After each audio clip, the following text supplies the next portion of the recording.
Boa noite. Em nome da diretoria-geral do Colégio Porto Seguro, desejo boas-vindas a vocês, pais e educadores. Hoje falaremos na live sobre o uso consciente da internet e as rotinas digitais, assunto esse tão presente no nosso dia a dia, a que nos leva a refletir sobre a qualidade dos conteúdos que acessamos, as escolhas que fazemos nas nossas rotinas digitais e o tempo que estamos online e offline. E pensando nessa questão do uso dos celulares, temos uma boa novidade para vocês, pais, e para os nossos alunos. A partir desta sexta-feira, reiniciamos o nosso programa Desconecte, que é um programa que a gente faz um detox do uso dos celulares para alunos do Fundamental 2 e ensino médio. Então, são momentos de intervalo onde esses alunos vão investir na convivência social. Eles vão jogar badminton, eles vão jogar vôlei, basquete, futebol, vão jogar jogos de tabuleiro, eles vão brincar.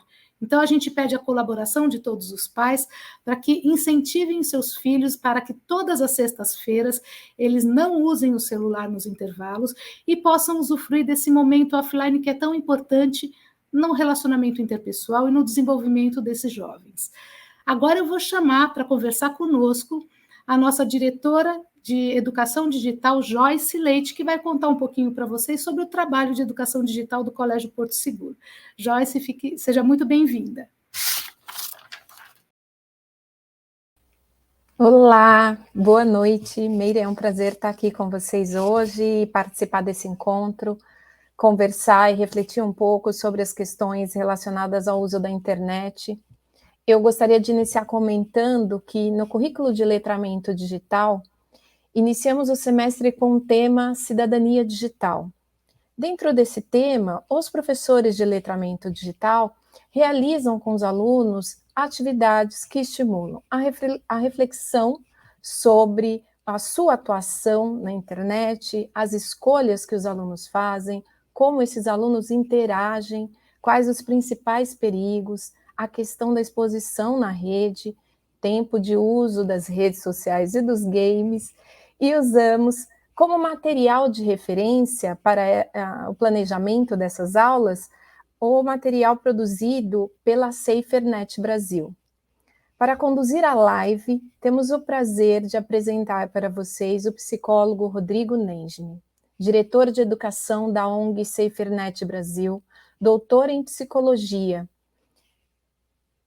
membro do Grupo de Pesquisa e Interação em Tecnologias Digitais e Sociedade, da Universidade Federal da Bahia, membro dos grupos de especialistas das pesquisas TIC Kids Online e TIC Educação do CETIC, e do Comitê Gestor da Internet do Brasil.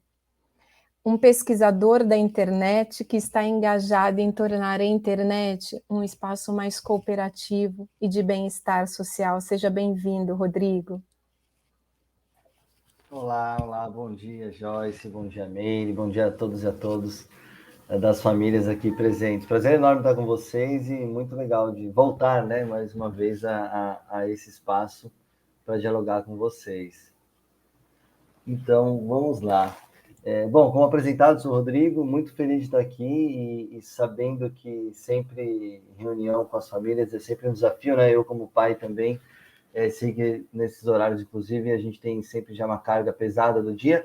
Trouxe aqui uma série de materiais, de conteúdos para compartilhar, a gente vai ter também um bom espaço para poder tirar algumas dúvidas, e eu queria já começar compartilhando aqui um pouco desse desafio, né? Como a gente fez o convite, pensar nossa presença no mundo digital é cada vez mais desafiador, né? E quando eu falo nossa presença, é nossa mesmo, de cada um de nós, seja quem trabalha diretamente com tecnologia, mas também qualquer trabalho hoje em dia, e até mesmo o trabalho doméstico, né? Envolve muito telas, muito tempo de conexão, muita interação mediada pela tecnologia digital, e acho que o desafio é como que a gente não só educa nossas crianças e adolescentes a desfrutarem das oportunidades desses ambientes digitais, mas também, como também precisamos nos educar para poder desfrutar dessas tecnologias e minimizar as situações de problemas que a gente passa a ter, né? A gente sabe que controlar o tempo de uso das crianças, a gente vai falar um pouquinho disso aqui,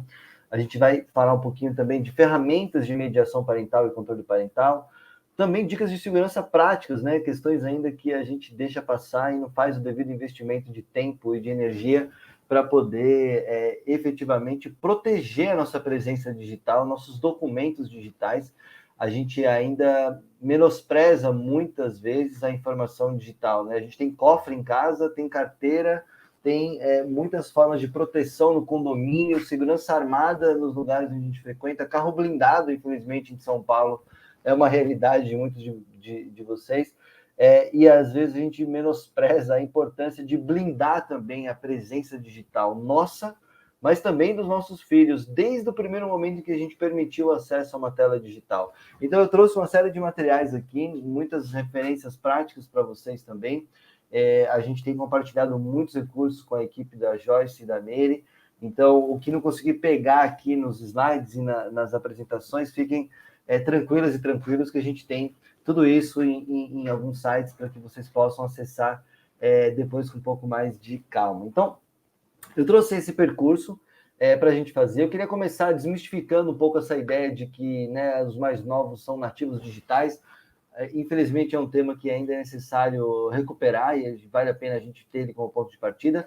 Depois, eu queria falar rapidamente alguns exemplos de reputação digital, como é importante a gente pensar na nossa reputação digital, mas também das nossas crianças, especialmente dos nossos adolescentes, né, que têm uma presença digital muito forte e carregam toda a reputação da família, do nome e sobrenome de vocês, e também a deles próprios, né? E poderem assumindo gradativamente mais autonomia, exige também assumir mais responsabilidades na construção da sua própria reputação.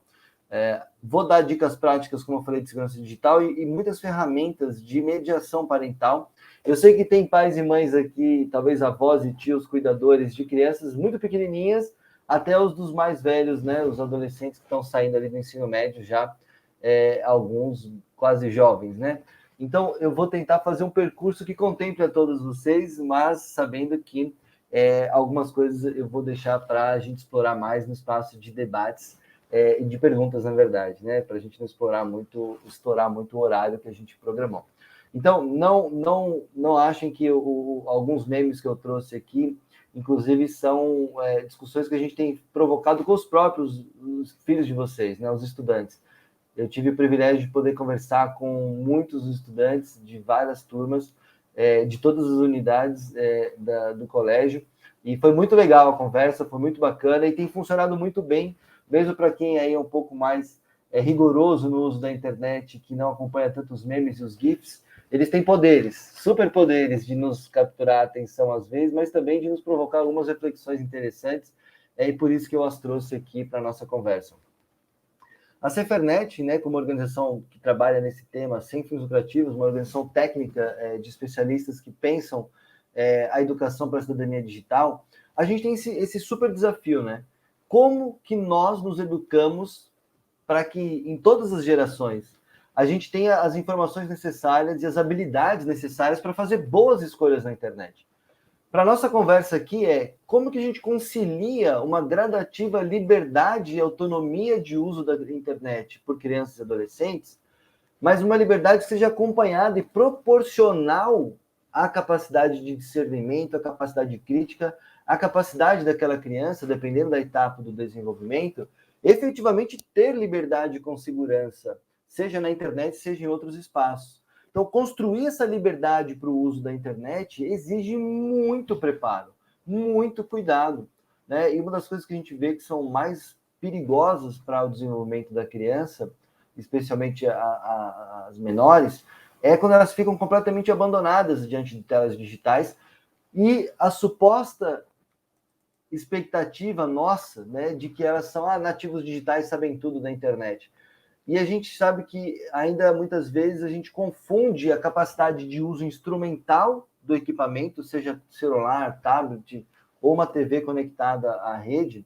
A gente às vezes confunde a capacidade de mexer os botões com outras capacidades e habilidades que não necessariamente a criança já tem, só porque ela sabe mexer bem no aparelho, né? Capacidade de discernimento, como eu disse, de olhar crítico, de filtro de conteúdo, de moderação de conteúdo, de moderação e seleção das interações que ela vai desenvolver com outras pessoas, seja num jogo, seja num chat, seja em qualquer que seja o aplicativo que tenha alguma abertura de interação social, né? Essas habilidades não estão dadas numa criança, e pelo contrário, pode ser muito perigoso expor uma criança numa interação quando ela ainda não é capaz de discernir alguns perigos, alguns riscos. Então, isso vale para os pequenininhos desde o primeiro contato com a tela, mas isso continua para toda a vida, inclusive nós adultos, né? A gente tem que ficar o tempo todo atento também. Eu vou dar algumas dicas de como a gente precisa colocar mais camadas de cuidados e proteção no que a gente faz na internet, né? Então, essa ideia também que eu queria desconstruir para a gente entrar no tema é essa ideia, às vezes, também de que a internet é quase como se fosse uma nave espacial que está abduzindo nossas crianças para um outro planeta chamado mundo digital, né? Algum de vocês deve estar ouvindo aí esse novo mundo digital chamado metaverso, né? Com mais uma camada de abstração a partir da internet. Mas eu queria chamar a atenção para que a gente aterrissasse, né? Assim, para que a gente fizesse o download dessas dimensões abstratas e virtuais do digital para uma coisa muito concreta da experiência de vida das nossas crianças e adolescentes. Eu gosto dessa metáfora da comparação com a internet com outros ambientes de vida, né? Como, por exemplo, uma praia, como, por exemplo, um mar, ou mesmo uma rua movimentada, ou uma grande praça pública. É perceber, antes de qualquer coisa, independente do seu grau de familiaridade com as redes sociais, com a internet, com o celular, mesmo se você é um pai, uma mãe, um avô, uma avó que nem usa, não gosta, tem resistência, independente da sua postura, entender que o que a gente vive no mundo digital, o que nossas crianças e adolescentes presenciam no mundo digital, é totalmente real do ponto de vista das consequências na sua vida, do ponto de vista do impacto na formação da sua identidade, no impacto do aprendizado da sua socialização. As consequências são muito materiais do ponto de vista também do corpo, né? Quando a gente pensa alguns aspectos da postura, aspectos de mesmo ler e problemas físicos que a gente pode ter num uso equivocado, mas especialmente uma formação cognitiva também, e mais do que isso, uma formação emocional a partir das experiências que a gente tem na rede, né? Então, trazer isso para uma dimensão mais material de vida cotidiana é importante, né? Mesmo que seja um jogo, mesmo que seja com realidade virtual, seja qual for a tecnologia, é a gente lembrar que é o mesmo corpo, é o mesmo ser, é a mesma existência, e é uma única e mesma criança, é um único e mesmo adolescente que vai na escola, que joga futebol, que joga vôlei, anda de bike, ele escala, ele mergulha, e ele também joga, ele também mergulha no mundo digital, ele também socializa, ele também faz coisas no mundo digital. E isso tudo volta para a mesma existência no mesmo corpo, né? Então, isso parece meio exagerado ou meio óbvio para alguns, mas é esse óbvio que a gente tem deixado escapar muitas vezes, né? A gente tem deixado escapar e como se fossem dois mundos, né? Como se o que acontece lá não é tão importante para o mundo de cá. E essa separação não faz mais muito sentido, né? Nessa metáfora ainda dos espaços de vida, né? Eu acho que a metáfora da praia é boa, porque, vamos pensar, muita gente pergunta, deve estar se perguntando, mas Rodrigo, qual é a idade para colocar a criança diante de uma tela? Qual que é a idade apropriada? É muito delicado, né? A gente tem recomendações já consolidadas de que até 2 anos de idade o ideal é 0 contato.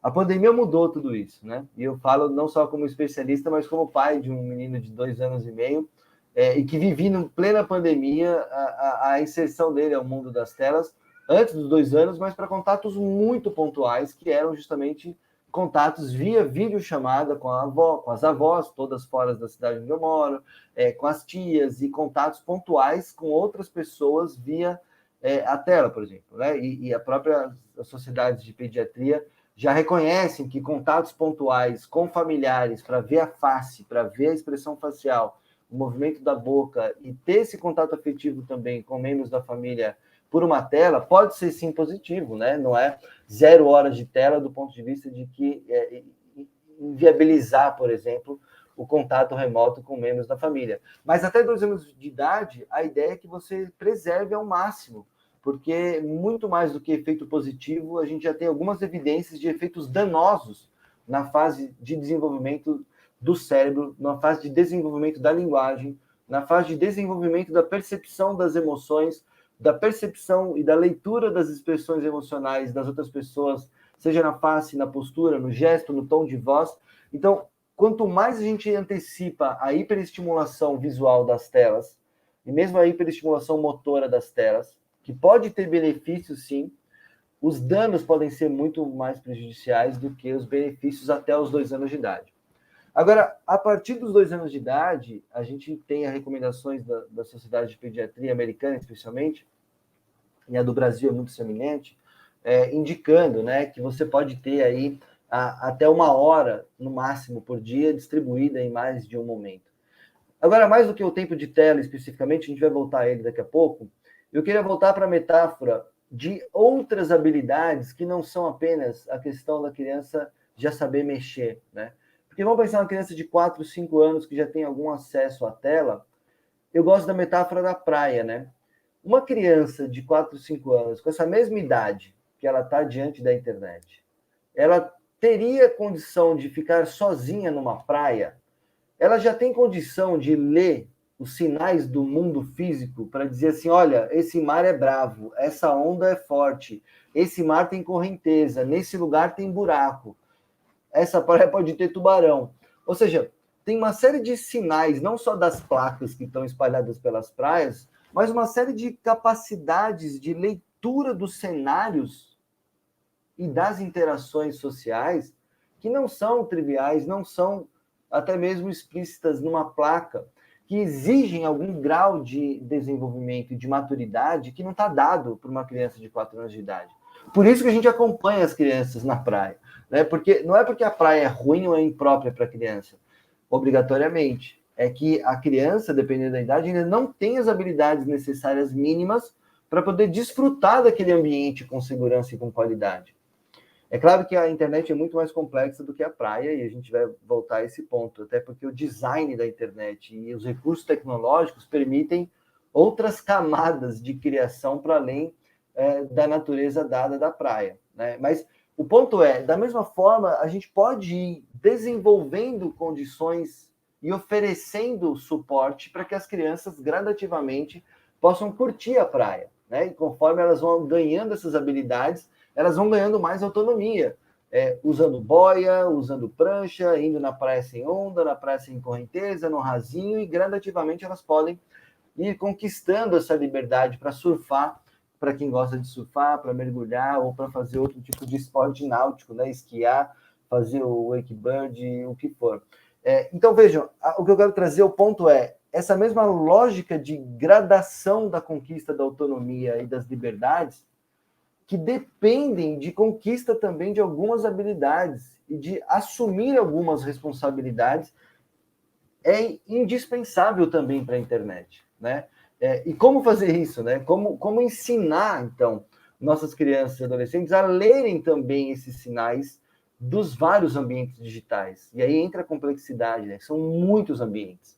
A praia, vocês estão lá, vocês sabem qual é a praia. Elas dizem que vão na casa de um amigo, elas dizem que vão no shopping, elas dizem que vão a algum lugar. Quando é um lugar no ambiente físico, é um pouco mais palpável para nós, né? A gente pode ir antes, ir uma vez junto.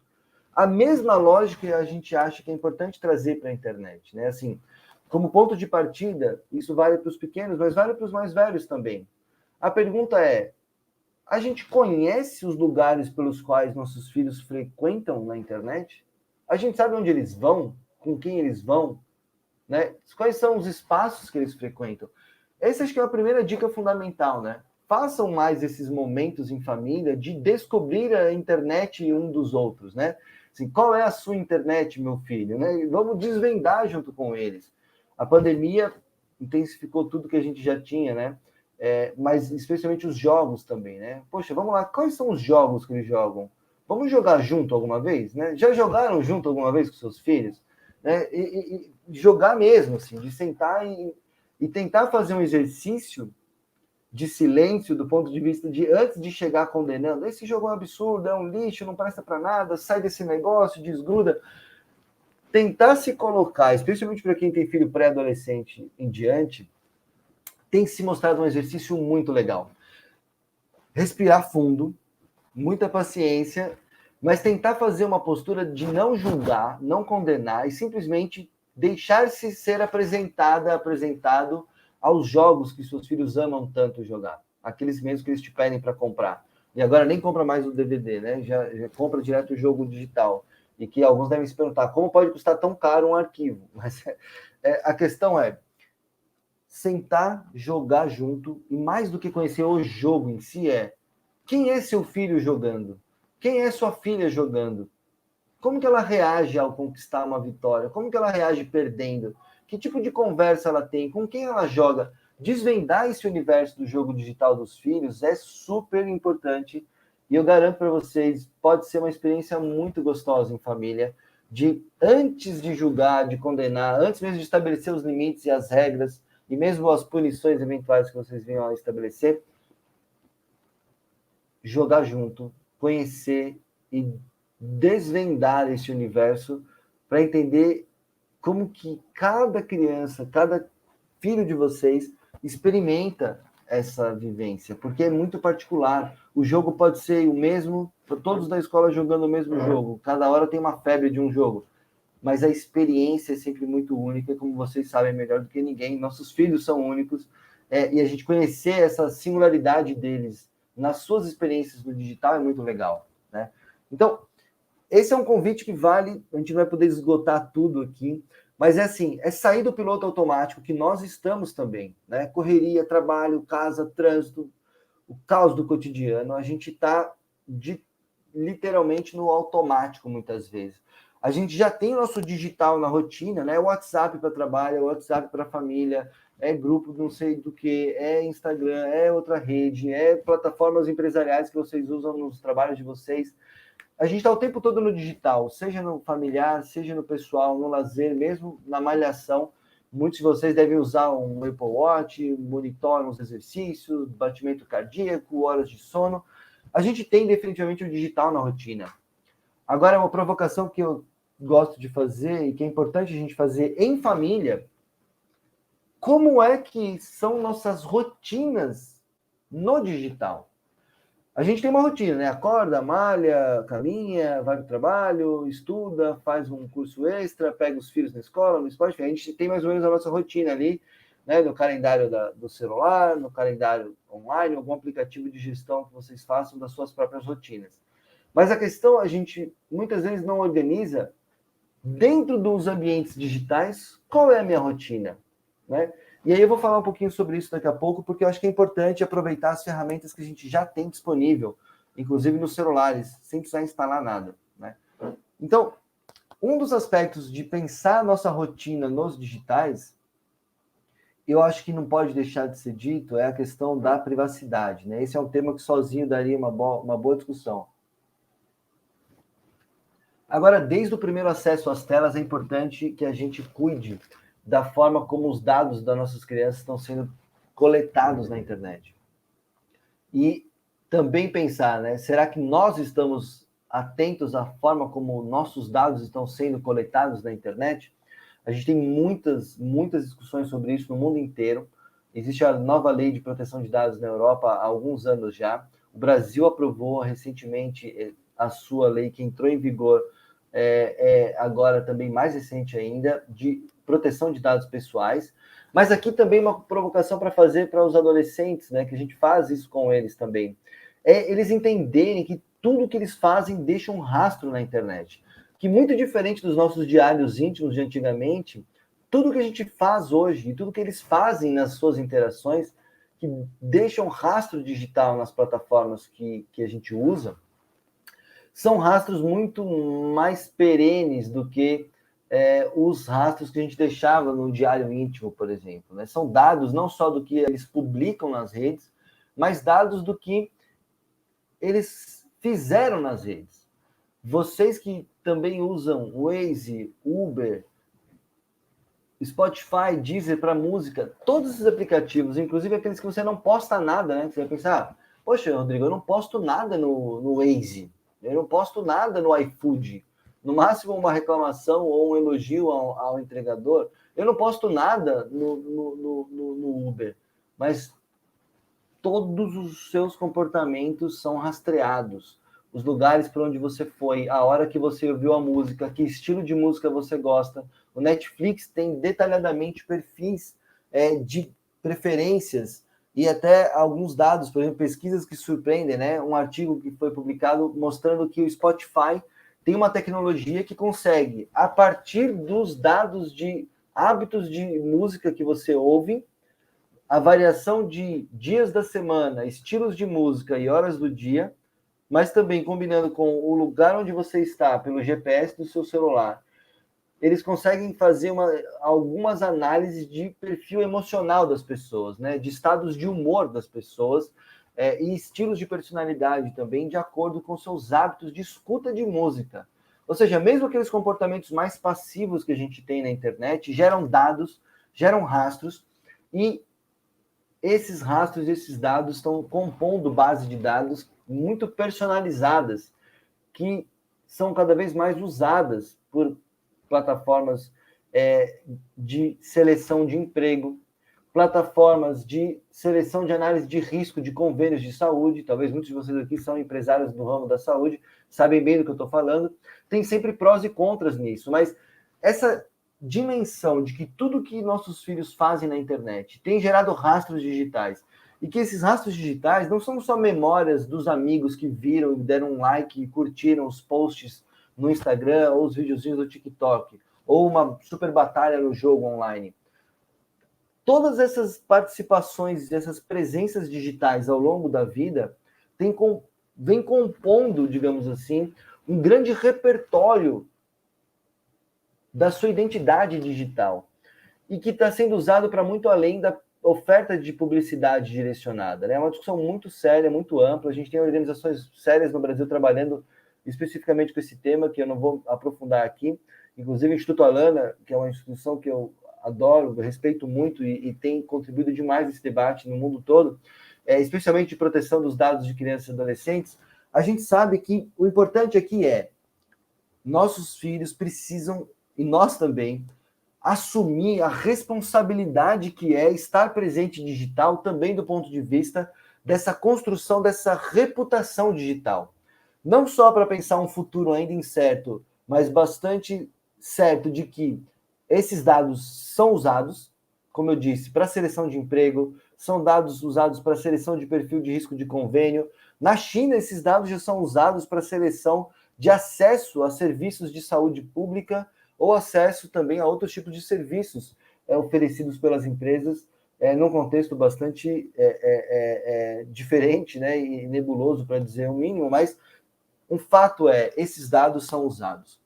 E ainda, pensando em coisas muito mais práticas, né, a responsabilidade que é estar presente em redes como Twitter, TikTok, Instagram, que tem acessos públicos. Esse é um exemplo muito concreto, né, de uma jovem que conquistou o sonho de muitos jovens que têm um desejo, né, especialmente na área das engenharias, de trabalhar na NASA, conseguiu um estágio na NASA e perdeu o estágio porque entrou em tretas dessas confusões de Twitter e se comportou de uma maneira extremamente agressiva, violenta, desrespeitosa, numa discussão no Twitter, e deu o azar de, ou talvez a sorte, né, de com isso aprender alguma coisa, de ter entrado numa discussão justamente com quem seria o seu futuro chefe, né? É a história triste do futuro ex-chefe, né?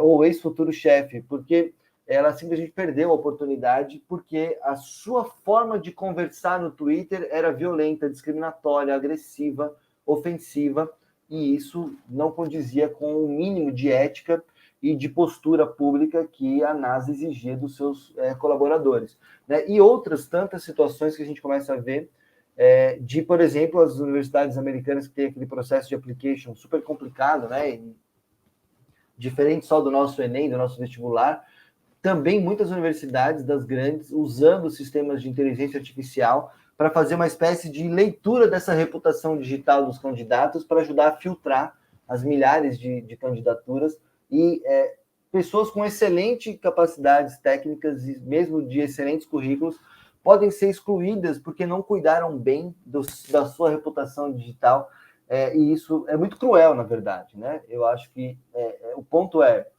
essa noção de reputação digital, da responsabilidade do estar presente nos espaços digitais, é algo que não é mais uma bobagem de adolescente, né? Eles precisam entender, e nós precisamos entender, que isso carrega o nome, né, da família, o nome né, e a importância de ter uma reputação. É cruel no sentido de que, poxa, quantos de nós, né, nossas tantas besteiras da adolescência, que até a nossa época puderam ficar só na memória mesmo, né, das pessoas que estavam ali, que viram, que participaram com a gente fez coisa errada, faz parte da adolescência testar limites, experimentar, e os vacilos também ensinam as regras, né? Mas no contexto do digital é um ônus, né? Há muito bônus da vida digital, mas um dos ônus é ter que também lidar com a gerência da reputação digital e dessa presença digital.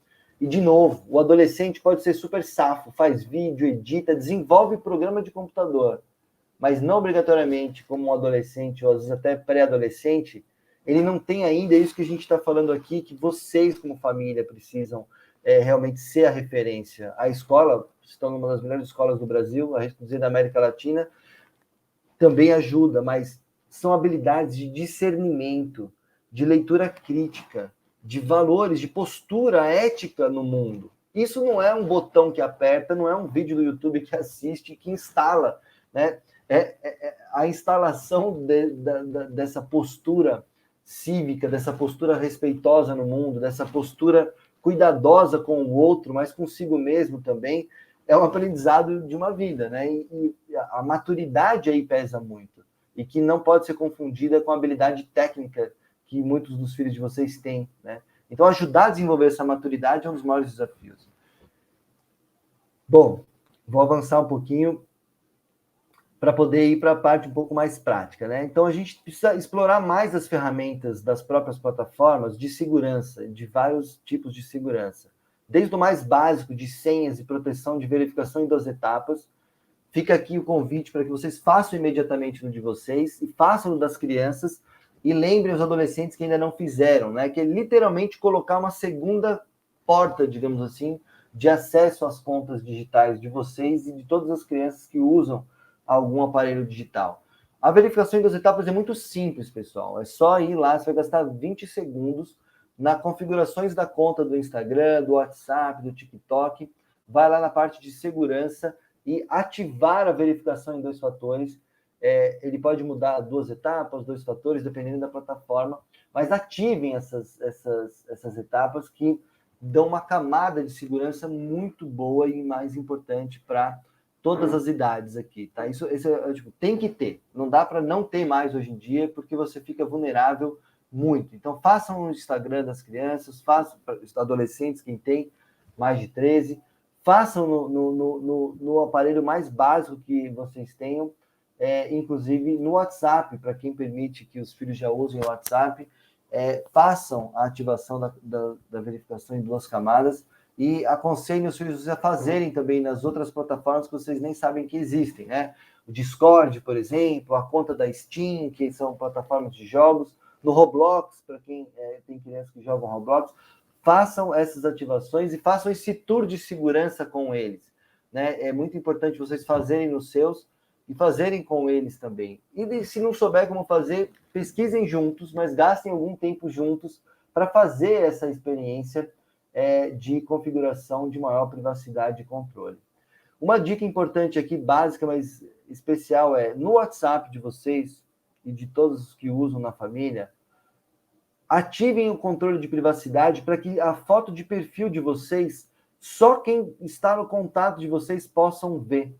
E também limitem quem pode adicionar vocês em grupos, porque boa parte desses tais clonagens de WhatsApp que a gente ouve falar é porque o criminoso pega uma foto que está no seu WhatsApp, copia ela e usa num outro número falso, se passando por você, porque geralmente as pessoas não limitam quem pode ver a foto de perfil. Então pense que na farmácia, no consultório médico, na loja que você fez uma compra no shopping, que você deu seu celular, a pessoa que tem o seu celular consegue ver a foto do seu perfil do WhatsApp. E se você é daqueles que coloca mensagenzinhas e frases, consegue saber até um pouco mais sobre a sua vida, simplesmente tendo o acesso ao seu número de celular. Então, limitem também o controle de acesso das pessoas ao seu WhatsApp e aos seus dados, né? Eu vou avançar aqui porque eu queria deixar aqui o tempo necessário para as perguntas, mas tem um tópico muito importante que eu preciso falar antes de abrir para as perguntas. Esse é um site, quem quiser tomar nota, quem está aí numa condição, né? Tem gente que pode estar aí assistindo filme, lavando louça, deitado, se preparando, malhando, se preparando para dormir. Eu não sei qual a condição que vocês estão agora, mas esse é um site muito legal que monitora se a sua conta, a partir do e-mail que você usa nas várias contas de e-mail, sites de jogos, redes sociais, é um site que monitora se teve algum vazamento massivo em relação a essa conta que você usa. Então, você coloca o seu e-mail e ele vai dizer se aquele e-mail tem algum tipo de conta associada que teve vazamento de dados. É um alerta extra de segurança para vocês fazerem a troca da senha e olhar para aquele serviço que às vezes você nem lembra que você tem, mas ele pode estar expondo dados importantes sobre você e sobre a sua família. Então, vale um check-up de segurança para vocês protegerem as contas de vocês.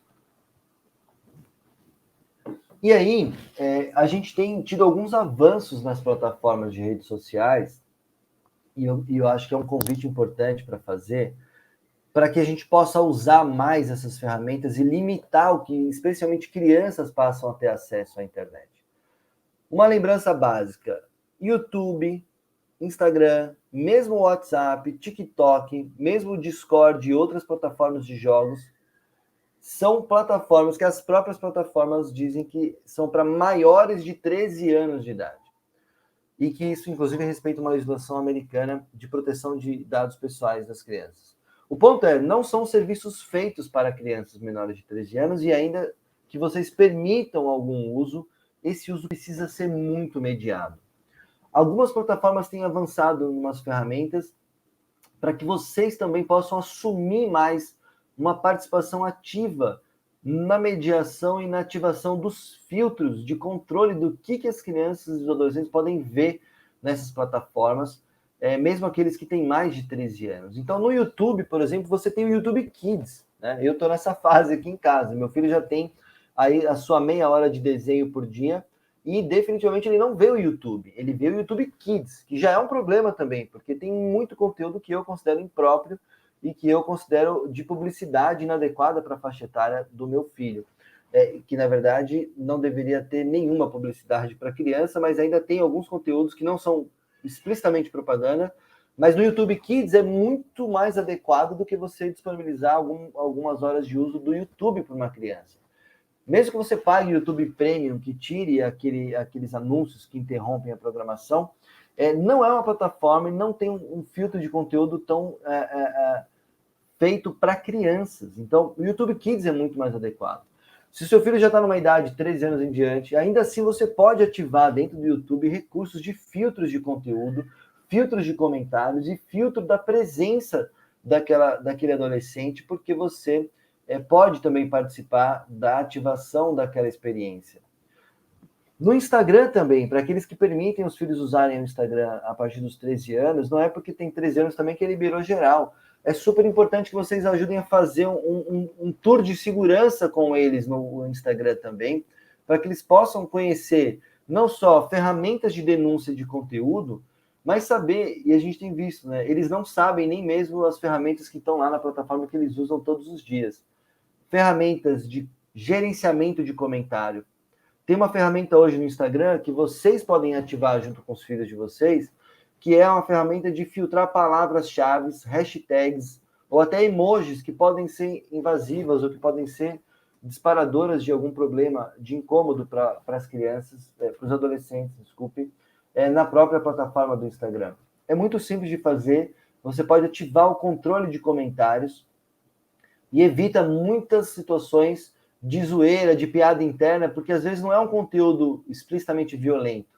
Pode ser, como tem sido, né, um emoji de berinjela, né? Um emoji não é nem o emoji do cocôzinho que tem lá no WhatsApp ou no Instagram. Pode ser, às vezes, uma piada muito interna, uma coisa muito específica, uma hashtag que os colegas usam numa situação que pode ser ofensivo, mas que você pode antecipar isso, filtrando o que você não quer que entre nos comentários, por exemplo, do seu próprio Instagram, sendo o Instagram um espaço que tem bastante importância na vida dos nossos adolescentes hoje.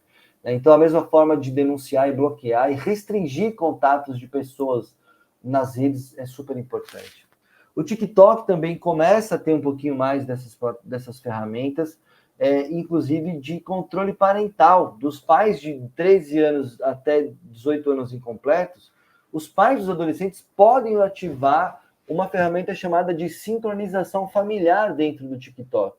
É claro que é muito desafiador, porque adolescentes querem ter autonomia, precisam ter autonomia, mas o ponto que eu disse no início, eles precisam conquistar esta autonomia. Então, a partir do momento que vocês, como família, permitem o acesso a redes, ainda que eventualmente um pouco antes dos 13 anos, esse acesso tem que ser conquistado. É quase que como a chave do carro de uma pessoa que completa 18 anos e é aprovada no exame da escola de trânsito. Mas esse ritual de passagem para passar a ter o direito de usar um Instagram, um TikTok, ou mesmo um Twitter, ou alguma outra plataforma, não pode ser visto como algo todo mundo tem, eu vou ter também, ponto final. A gente tem que voltar a assumir, digamos assim, esses rituais de passagem e de entrada no mundo digital com um pouco mais de seriedade, porque, pessoal, vocês sabem bem, é um mundo, é um universo gigantesco de experiência social, de experiência emocional, de experiência com contatos de conteúdos e de pessoas, que é o mundo, literalmente, né? São bilhões de humanos, potencialmente, que podem entrar em contato com os filhos de vocês. Então, gerenciar essa presença digital é cada vez mais fundamental para que seja não só segura, mas também seja uma experiência saudável e uma experiência positiva, né? Eu acho que esse é o grande desafio também.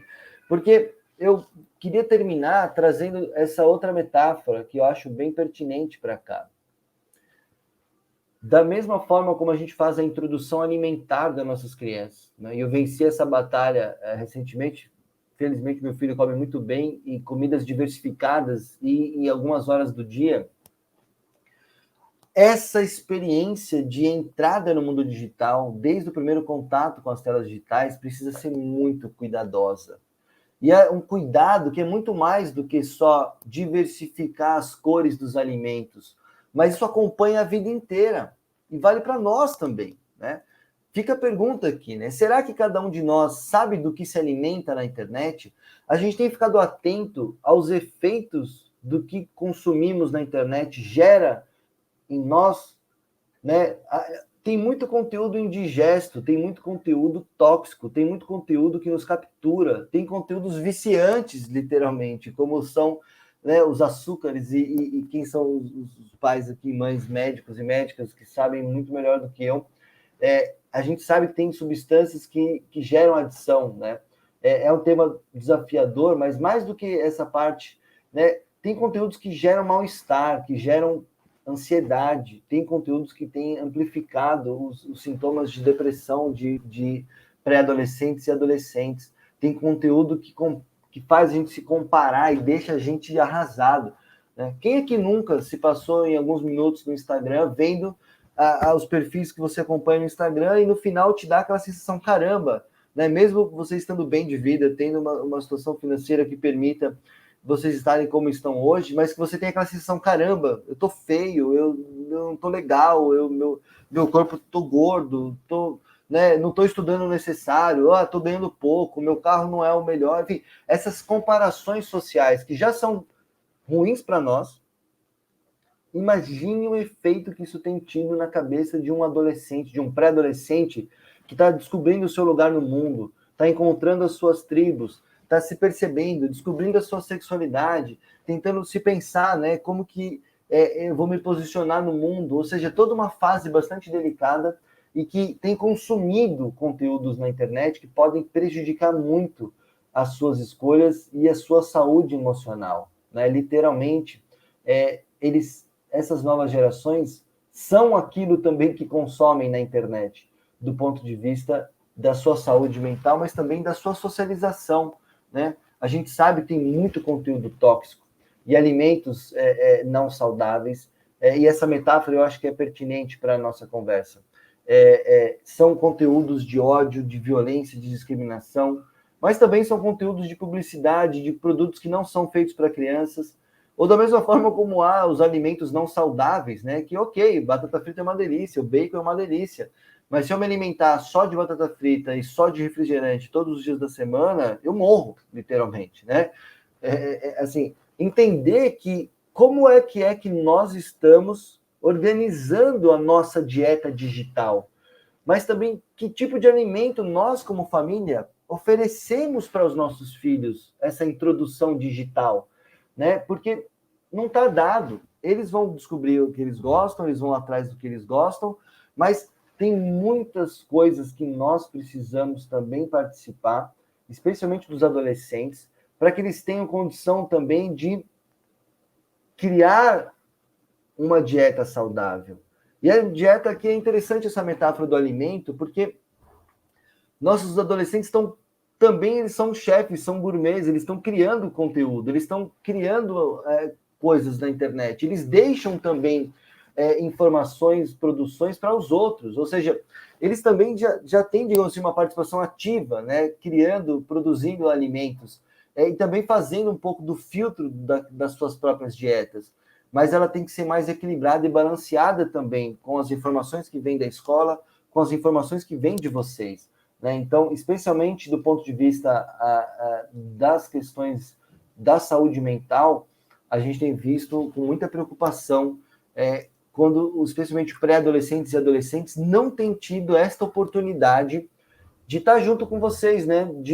De poder experimentar outros cardápios, né? De conteúdo digital, da mesma forma como a gente tem, né, os sommeliers, vocês muitos aí devem desfrutar de vinhos, de cervejas, a gente ter um leque, né, de opções maior e ensinar também nossos adolescentes, nossos filhos, desde muito cedo, de que é preciso fazer um filtro, é preciso organizar essa experiência digital de uma maneira diversificada, mas também, né, eu vou avançar aqui para a gente poder fazer um espaço bom das perguntas, é fazer essa faxina da nossa presença digital, em família, mas também provocando, né, cada um de nós a fazer a nossa própria, para em família podermos fazer também essa revisão da nossa dieta digital. Isso vale não só para as configurações que eu falei há pouco, mas também trocar conteúdo, né?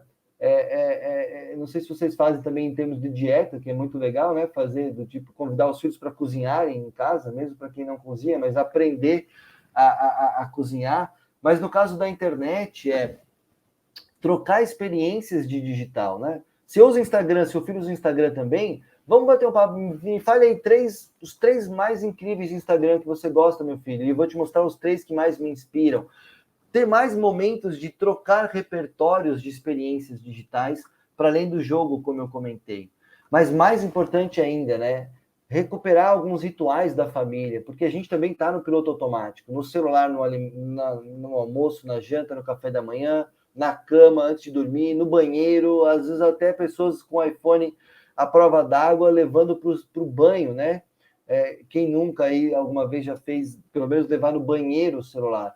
Então, também em família, a gente aprender a ter mais momentos de desconexão, de desplugar, né, e recuperar o contato com a natureza e com outros espaços, de estar junto, se divertindo sem ser por uma tela, né? Tem, inclusive, um documento feito pela Sociedade Brasileira de Pediatria, que eu super recomendo. A escola, eu sei que trabalha em alguns aspectos com esse material também, mas mostrando como é fundamental esse contato com a natureza para o pleno desenvolvimento, não só da criança, mas também dos adolescentes, cada vez mais, né? Então, já extrapolei aqui 2 minutos do tempo que eu previ, mas termino com algumas orientações mais práticas também.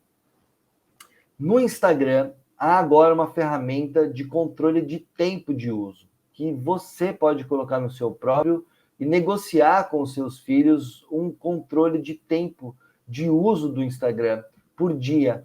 E é legal que tem um panorama de gráfico muito bem feito que mostra quanto você usou nessa semana, nesse mês e nesse dia.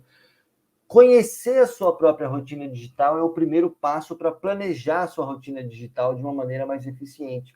E eu deixo o convite para que vocês façam essa análise do seu próprio uso para negociar em família o uso dos seus filhos.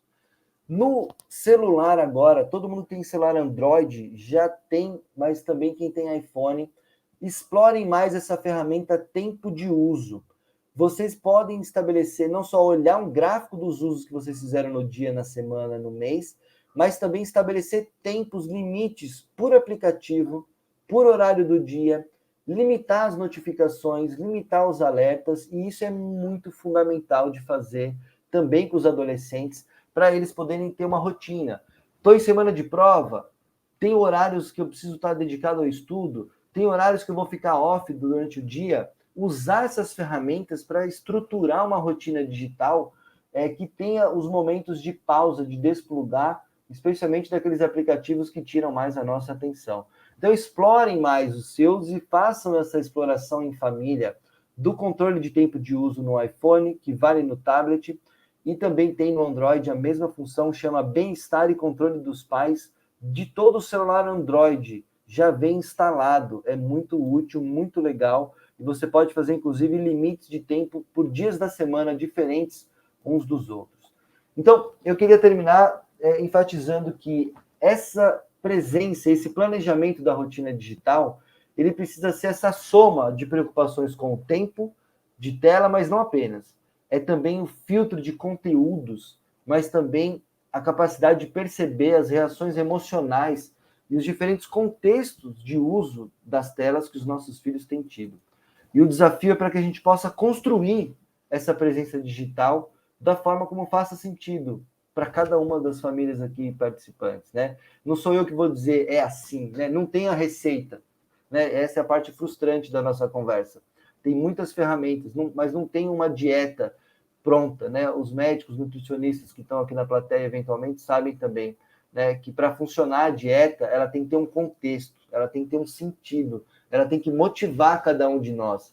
E a pergunta que fica é: qual é a internet que vocês querem para você, para a sua família, para os seus filhos? Vamos construir essa internet, né? E o papel de vocês é menos de ser fiscal de tela ou desligador oficial de modem Wi-Fi em casa, para talvez serem mais mentores, né? Para serem mais inspiradores da presença digital com qualidade. E aí vocês têm mecanismos que a escola tem, eu vou passar de novo para a Meire, classificação indicativa dos jogos e dos aplicativos, que você tem no Brasil já uma classificação indicativa que indica também para conteúdos digitais, a ferramenta do Family Link, para quem usa os serviços do Google, TV com Android, celular com Android, tablets com Android, o Family Link pode ser muito útil. Já comentei os recursos do TikTok, mas também deixo o destaque para os controles de ferramentas de jogos. Xbox tem controle parental, é muito simples. Se você não souber, dá um Google rápido. Controle parental Xbox, controle parental PlayStation, controle parental Nintendo Switch. Todas essas plataformas de jogos têm ferramentas que vocês, pais e mães, podem e devem ativar, especialmente para as crianças. Vocês conseguem filtrar com quem eles conversam, que horas eles jogam, quantas horas por dia eles podem jogar e qual a classificação indicativa dos jogos que vocês acham que faz sentido eles jogarem. Então, eu queria parar por aqui. Já extrapolei aqui os minutinhos. Já peço desculpa a Meire e Joyce, mas queria abrir para perguntas, discussões, e ouvir também aspectos que façam sentido para vocês que estão ainda até aqui nesse momento. Rodrigo, muito, muito obrigada. Excelentes dicas em relação ao controle parental, controle de tempo, mas eu vou enfatizar aí nesses mediadores, né? O quanto que nós, enquanto adultos, pais, podemos fazer essa mediação do uso, né? Dialogar com os nossos filhos sobre essas questões, ao invés de só sermos fiscais, a gente fica como mentores, a gente media esse uso, a gente orienta, a gente senta junto, dialoga e conhece, né, o que eles estão explorando, né? É uma familiaridade maior com o universo digital dos nossos filhos. Muito bacana. E eu queria trazer a questão do uso do WhatsApp, porque você chegou a mencionar o controle de tempo. Existe a possibilidade de controle de horário, porque muitas vezes os pais percebem que os filhos, por exemplo, trazem o celular para a escola, principalmente os adolescentes, e às vezes até o próprio pai e a mãe mandam uma mensagem para o filho em relação a algum compromisso no período da tarde, e o filho atende na hora, manda mensagem, ele está em horário de aula, né? Então, a gente percebe que é um dificultador, porque eles ficam, de fato, com esse celular no bolso, embaixo da carteira, mesmo não utilizando. Existe essa possibilidade de controlar aquele período? Essa é a pergunta. Sim, Meire, com certeza é importante isso. Não existe essa função hoje no WhatsApp como aplicativo, mas vocês podem sim ativar essa função via o sistema Android ou via o sistema iOS, nesse exemplo que eu dei. Para quem usa Android, você acesse, quem tiver com o telefone na mão aí e usa Android, pode acessar em tempo real. Bem-estar digital e controle parental é como se fosse um aplicativo nativo do celular, que você tem essas opções de controlar qual aplicativo você pode usar em qual período do tempo. Então, você tem a opção de colocar um limite, por exemplo, olha, o WhatsApp pode ser usado 30 minutos por dia. Ou você pode colocar uma outra função que é do modo repouso. E no modo repouso, o celular até, e eu uso às vezes, ele desaparece o ícone do aplicativo durante o horário que você estabeleceu como modo repouso. Então, você pode configurar, olha, no modo repouso, eu vou permitir tais e tais aplicativos, mas eu não vou permitir tais e tais aplicativos. E aí, naquele dia da semana, naquele horário que você estabeleceu no modo repouso, ele até desaparece o ícone. E eu tenho conversado com adolescentes que fazem isso, para o TikTok especialmente, né? Alguns até não conheciam essa função, eles apagam na marra ali. Ele apaga o aplicativo e depois instala de novo quando ele acha que dá para voltar a usar. Então, dá para fazer do WhatsApp também, mas não pelo WhatsApp. O WhatsApp ainda não tem essa função. Há uma cobrança e há uma expectativa de que, como é da mesma empresa do Instagram, pode ser que eles adotem, como o Instagram tem agora, ou faça uma pausa, né? Que você estabelece um limite para desligar o Instagram. Então, eu aconselho que faça pelo Android, pelo bem-estar e controle parental, modo repouso, ou pelo tempo de uso no iPhone, Meire. É possível fazer isso. Experimentem aí, para quem está ainda ao vivo com a gente, que tem essa opção, sim, de configuração que vale para o WhatsApp e qualquer outro aplicativo instalado no celular.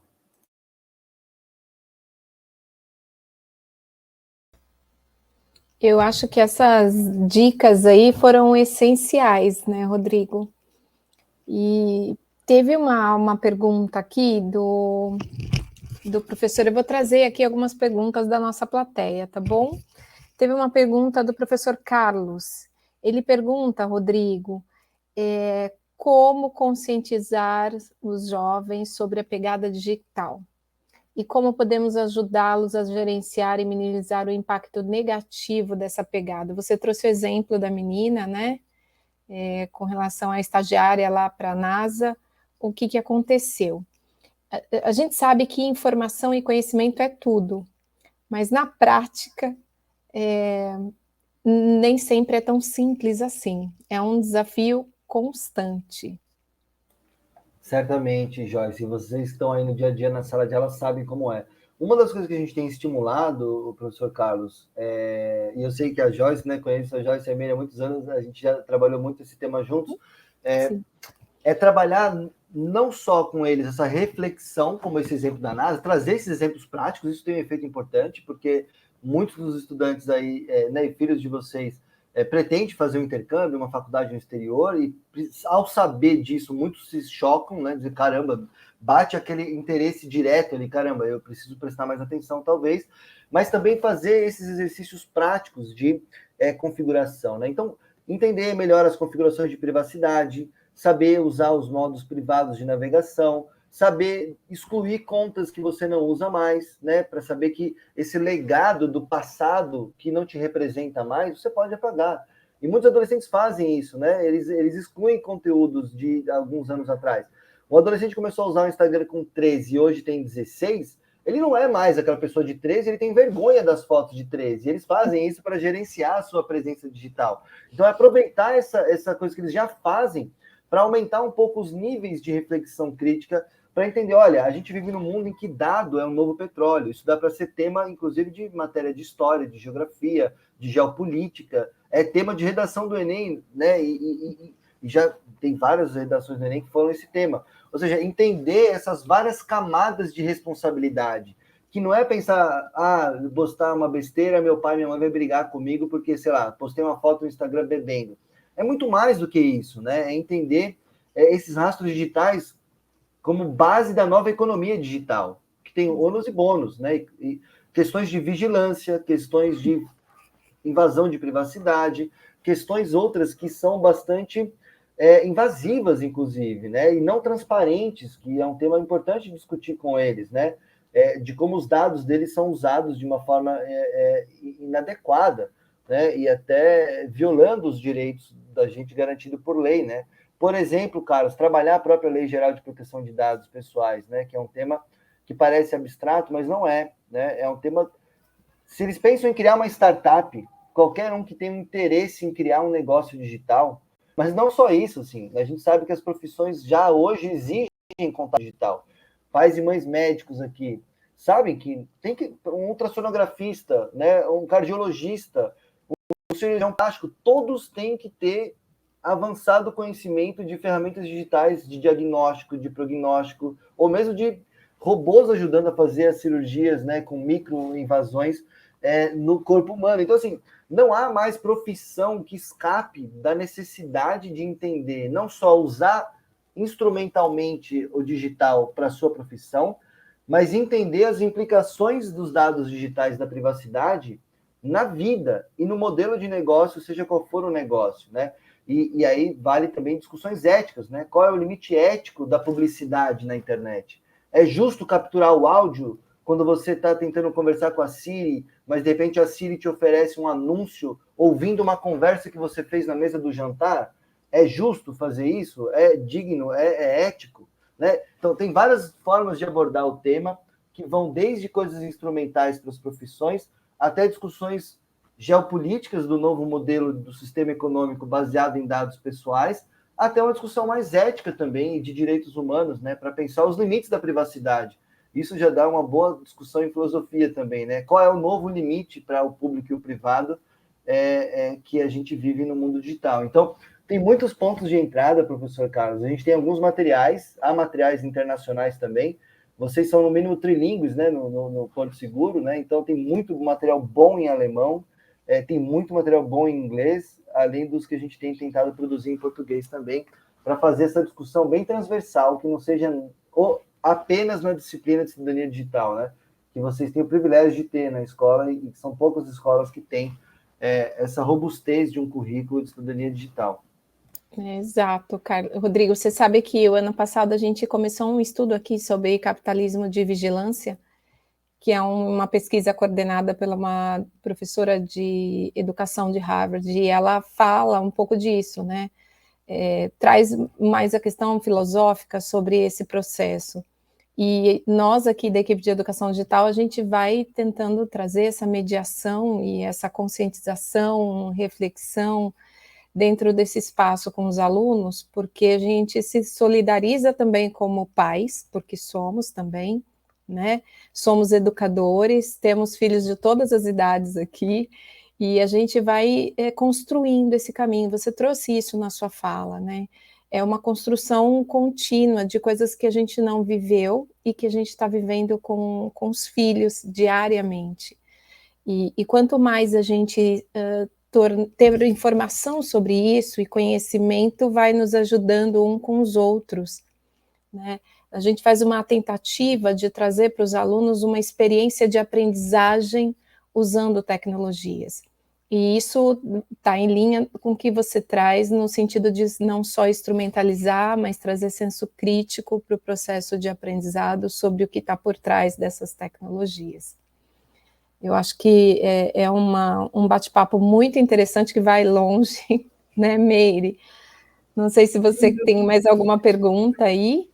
Não, então eu acho que a gente conseguiu atender todas as questões, né, que foram trazidas, e queria dizer o quanto que essa conversa foi produtiva com os nossos alunos de Fundamental 2 Ensino Médio. Eles acessaram as senhas que eles tinham dos aplicativos, eles falaram, num clique eu consegui fazer o primeiro passo, o segundo passo para não correr riscos, né, em relação à exposição dos meus dados. Então, a gente sabe o quanto foi eficiente esse momento de troca e de orientação para os nossos jovens. Então, é um feedback importante para os pais, eles aprenderam a fazer, né, ouvindo, e cuidar um pouco dessa imagem, né, como que eu construo a minha imagem na internet e publico quem eu sou, né, mesmo tendo esse desafio da adolescência, eles ficaram mais atentos, né, a gente fala que é a frase do olhar e ver, né, agora eles conseguem perceber o impacto desse descuido para a vida deles, né, inclusive profissional. Então, eu queria dar esse feedback, o quanto a gente vem trabalhando, não só com os pais, mas com os nossos alunos e com os nossos educadores, para a gente, em rede, né, trabalhar com esse apoio, né, e promover esse apoio para que esse uso seja consciente. Muito Seria bom. isso. Se me permite um comentário rápido, Meire, porque eu sei que é um desafio muito grande. Eu, como pai agora também, além de ser especialista na área, a gente sabe, né, que isso é muito difícil, porque a gente não tem tempo, são muitos nomes, são muitos sites, são muitas experiências cada vez mais individualizadas. Eu trabalho com esse tema há pelo menos 16 anos, e lá atrás a gente falava assim, olha, coloque o computador na sala da sua casa, porque assim você consegue acompanhar, né? A Joyce lembra. Você consegue acompanhar o que seus filhos vão fazer, você dá aquela espiadinha, você está perto, se de repente aparece um barulho estranho, você vai lá. Hoje não, né? Tá no bolso, tá no celular, tá no microfone aqui, que você nem vê que a pessoa tá com o cabelo comprido em cima, ela tá ouvindo um monte de coisa ali, você nem sabe o que ela tá interagindo com outras pessoas naquele momento. Então, é muito desafiador, mas por isso que a gente precisa também se apropriar das várias ferramentas que estão sendo criadas, né? E uma coisa importante que a Joyce falou é que, assim, a gente também reconhece, e outras organizações têm também chamado a atenção, que nós, como família, temos um papel fundamental. A escola, vocês têm aqui uma escola que, e não é porque eu estou aqui com vocês, mas é fato, né? É uma escola que tem uma condição completamente singular e especial na realidade da educação pública no Brasil. A gente trabalha com as escolas no interior do Maranhão, da Paraíba, no norte do país, e vocês podem imaginar, se já é difícil para vocês, imaginem para quem ganha meio salário mínimo e o filho faz questão de ter e tem um celular para experimentar tudo, e os pais são completamente analfabetos.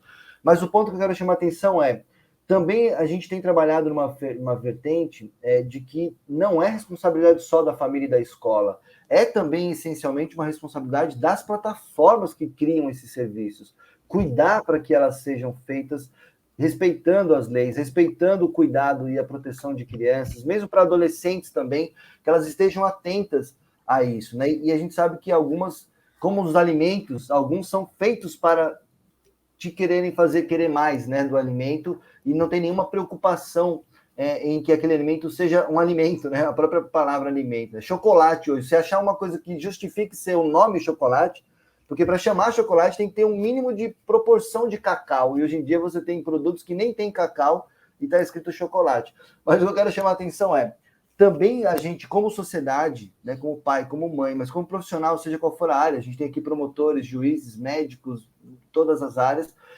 a gente também se colocar como alguma forma de pressão e exigir que essas plataformas todas, e as startups estão sendo criadas, e nós que trabalhamos com tecnologia, a gente exigir também que desde o design desses produtos, se pretende ter acesso à criança ou adolescente, que a gente pense e incorpore ferramentas que facilitem a vida das famílias.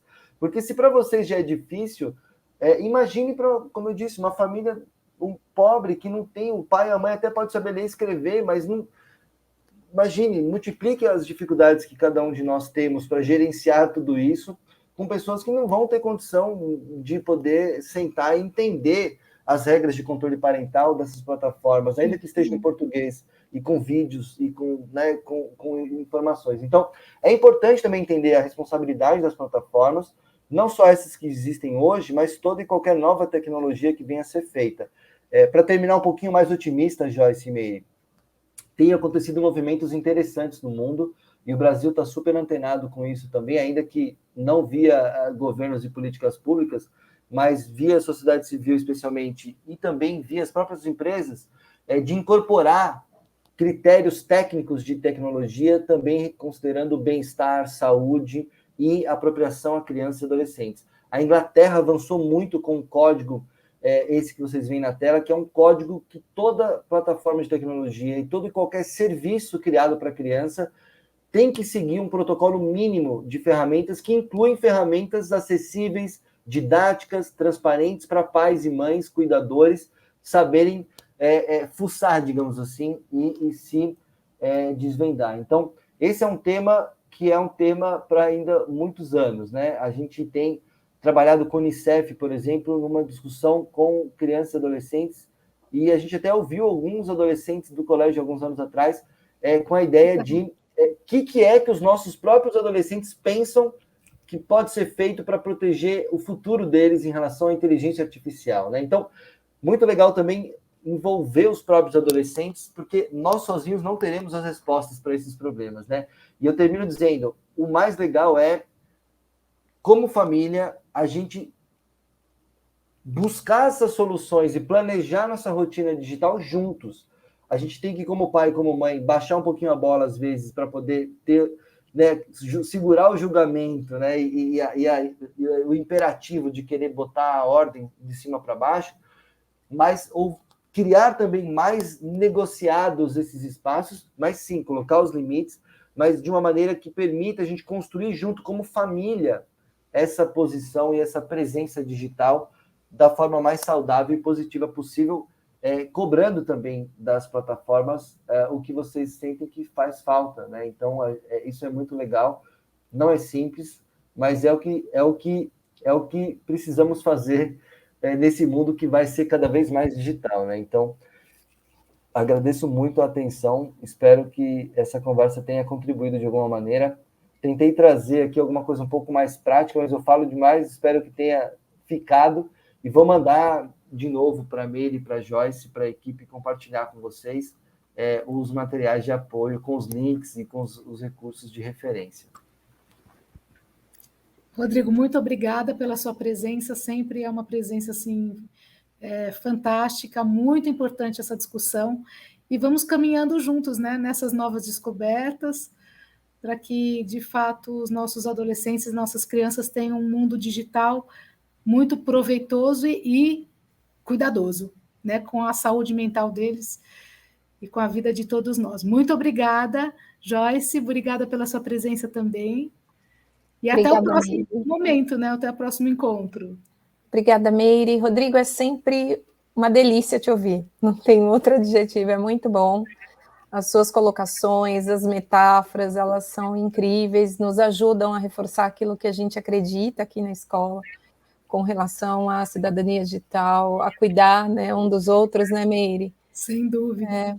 Eu acho que é bom ouvir as pessoas que estão envolvidas diretamente num contexto mais local e global ao mesmo tempo, que é o que você faz. Então, parabéns, e é sempre uma alegria estar com você. Muito obrigada a todos também que nos acompanham. Muito bom. Eu que agradeço. Obrigado e bom fim de semana para todos nós. Muito obrigada. Tchau. Obrigada. Tchau, tchau. Tchau.